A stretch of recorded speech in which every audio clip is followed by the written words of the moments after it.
It's October the 4th to be exact. Spent all September hunting some public land. I'm heading out to some private to kind of do an observation slash maybe get in there and shoot a doe or a big buck tonight. We'll see. I haven't been out here in a while. Quick recap, and I have to recap my public land hunt because I did not do a good job videotaping anything. I had a couple goals going into it: get away from people, seed deer, and to harvest deer. I did not do the third one. Could have, but I didn't. Here's why. Day one, it was opening day. It was hot. I picked a spot I had not scouted, but there was a pond there. Water was kind of, few and far between, and it was a far walk. I figured no one's gonna want to walk this far on a hot day. Well, later into the night, I was wrong. Sunset at about 7. And at 5:30, a hunter had come walking by. So I don't know how other people hunt, but I like to be in a spot hours before, the golden hour. So, but then he walked through and in front of me, and he kind of blew that out. So then later that weekend, I went and did an observation, kind of stalk and sit, found some good sign. I also found where majority of everybody else was hunting, because it was Saturday. So with that in tow, I knew this was a good spot away from people. Sunday, the following day, sat it with my buddy Justin. We had 2 does come in, but the wind was swirling really bad. So this doe, she kept bumping her nose up in the air, and eventually they kind of went off the other way. So I knew I was in the good spot. There's scat rubs everywhere. So then Tuesday morning, it rained all night. I went out Tuesday morning, and that's when I saw this nice 8-point buck. He was working his way towards me, but then he cut in towards the CRP field, and that's where I believe he bedded and was doing majority of his bedding. During that, I obviously didn't show it with my camera, but all these does were all around underneath me, ranging from 17 to 25 yards. But I was so keen on this buck because he was moving and working his way towards me, I never videotaped him or paid him any attention. By the time that buck cut into the CRP field, I then thought, well, my motto out here is if it's brown, it's down. I better shoot one of these does. Well, the only doe left now in the field was, being harassed by her fawn, so I kind of just let that one go. So then I went out later on the next evening and saw does again at last light, but they were where that buck was, and that's about 60 yards from me. So then I thought, well, now it's time to get aggressive. I went out 2 days prior to sitting it and kind of put my tethered platform in the tree. As I'm walking back, a hunter had parked right directly in front of me and was getting ready to walk back in the same spot. So that's annoying. I wish people would kind of be more thoughtful, like clearly I'm parked right here, clearly I'm back there, but whatever. And then from then on, I sat 2 more sits, and he still went back there. I sat 2 more sits, and the one evening sit I sat, they came out way after dark. I had to sit and stay in the tree till they cleared out. Then I sat a morning sit and saw nothing. So, and I found the guy, the camo he was wearing, he was using a Summit Climber, and I found a strap in the grass. So clearly they became real pressured. They were moving later and later and later in the evening. I had thought I had it all to myself out there. I didn't, but the positive was no one besides day one came out and buggered me.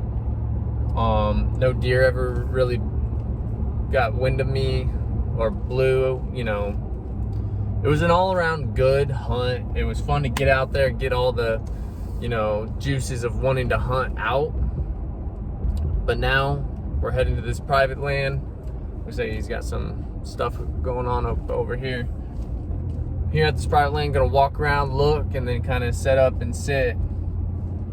And now it's really time to get into some serious hunting. I got it all out of my system running around that public land, so Here we go, October. Okay, so I'm out on private now. I'm up in the tree. I'm where I wanted to hunt, but I'm kind of like, because on the other side, they've been working on clearing trees from the power lines. So, you know, all the ruckus they're causing over there. But I was already going to leave that alone until the rut. Over here, I had a trail camera that I hadn't touched, checked, been back here since late July, and the memory card just picked up nothing. But I know it's not because there's nothing walking through here, because when I opened it up, it said memory card missing, but the memory card was in there.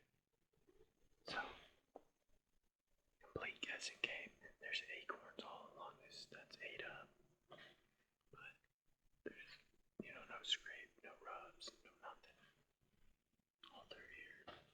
It's too dry to see if there's any tracks, but the only positive is in the springtime they were using this pretty routinely at dawn and dusk.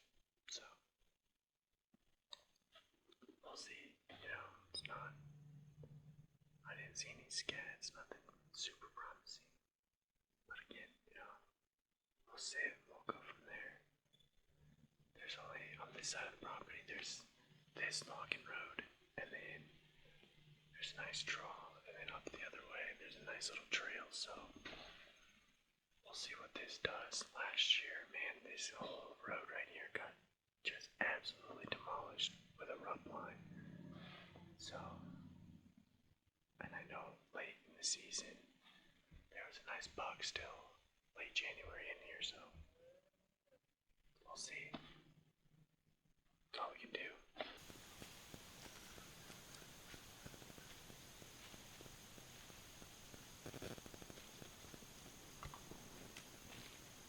Meh.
Man.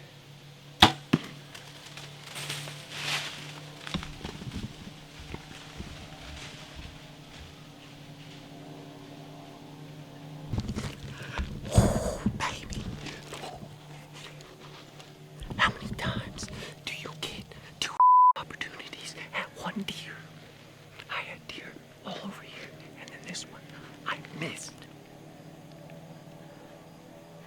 And she came back.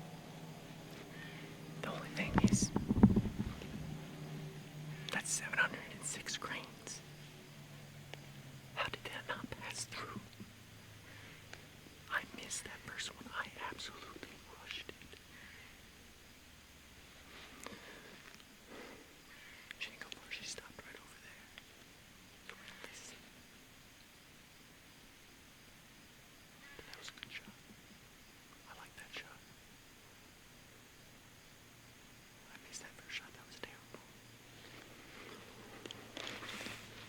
Alright, we gotta go find her. So, let's hang out.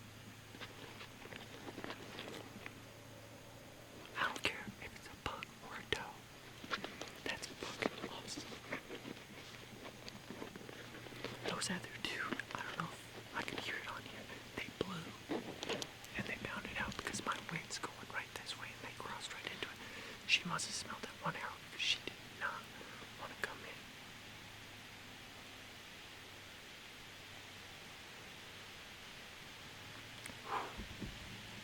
Now we wait. Alright. A lot of pandemonium. I missed that first shot. I hit it on the second. I'm gonna get down slowly and then kind of go check out. I tried to look on the camera. The shot looked great. Looked real great. But I looked on the camera and it looks good too. Kind of worried, like, how come I brought it in, smoked through her? 706 grains. Unless I hit opposite shoulder. Who knows? Alright, we're gonna get down and go look at the blood and then probably hike everything back. Drop my sticks and stuff off at the truck and then come back.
I contacted the property owner, so we're good to go and blood trailer now.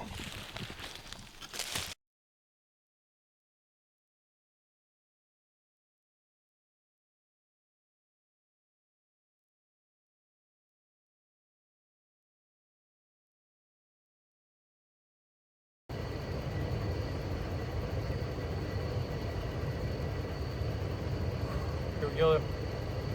There's the doe. Only went about 100 yards, but very hard track job. It actually went, you saw the arrow get stuck and then it ended up coming out the backhand. Good lung shot, but for some reason that blood trail was tough. Missed him and then got him again, and could be happier. There's gonna be some meat in the freezer. I hope you guys enjoyed that first video. I think I did better during that hunt about videotaping. Just a couple things. In Missouri, if it's less than 3 inches, the spike, If it's a button buck, it can be considered an antlerless deer. I understand conservation methods is to take mature animals. I do my best. I thought that was just an average sized doe. I knew it wasn't a fawn that was just born that year, but I really wanted to fill the freezer before we get into pre-rut and start worrying about bigger mature bucks and, start getting a little picky. With that being said, I also talked about my worry about the 706 grain arrow, 706, 710, as I don't do the lighted knots. That bumps it down from the 720. I sent a video to Troy Fowler and told him about it, the whole Ranch Fairy, and he just basically explained, like, don't worry, it went 80 to 100 yards and it was quartering in. As you could see, he dropped. It went through right a little bit farther back than I wanted it of the shoulder, but went through, stuck into that back leg. That went through and through to the deer, and then eventually it worked its way out the back end, because when I found him, he was toppled over, arrow sticking all the way out to the fletchings of that back ham. He was full rigor mortis. He was dead within minutes of impact. It just took me a while to find him because of the blood trail. So, forward-looking statement, get it on a quartering in shot, a little more closer to the shoulder. Obviously, I missed the first shot. Be more calm. A lot to learn, and it's great to learn earlier in the season, so when it comes time to harvest a nice buck during the rut, I can have a lot of lessons learned. So I just want to cover those aspects. And now I got meat getting processed, ready to refill the freezer. I got a 3D tournament coming up for my school for college. 29-year-old veteran going to college, GI Bill, way to go. But after that, I'll be right back in it and swinging right into that pre-rut, that perfect end of October, hopefully some cold weather. I got a lot more to come. So, great start to the season. Hope you guys enjoyed. Do the comment things, I don't know, do whatever you do on YouTube. If you got something like to share with me, dude, I'm all open ears. I'm not like some stubborn dude. I'm here to learn and be your average hunter. We're not chasing, we might shoot some big bucks here, and when I say we, I just mean me. But I'm here to fill freezers and partake in conservation, which means I need to shoot more mature deer, but we got the freezer filled right now. So on to the next one.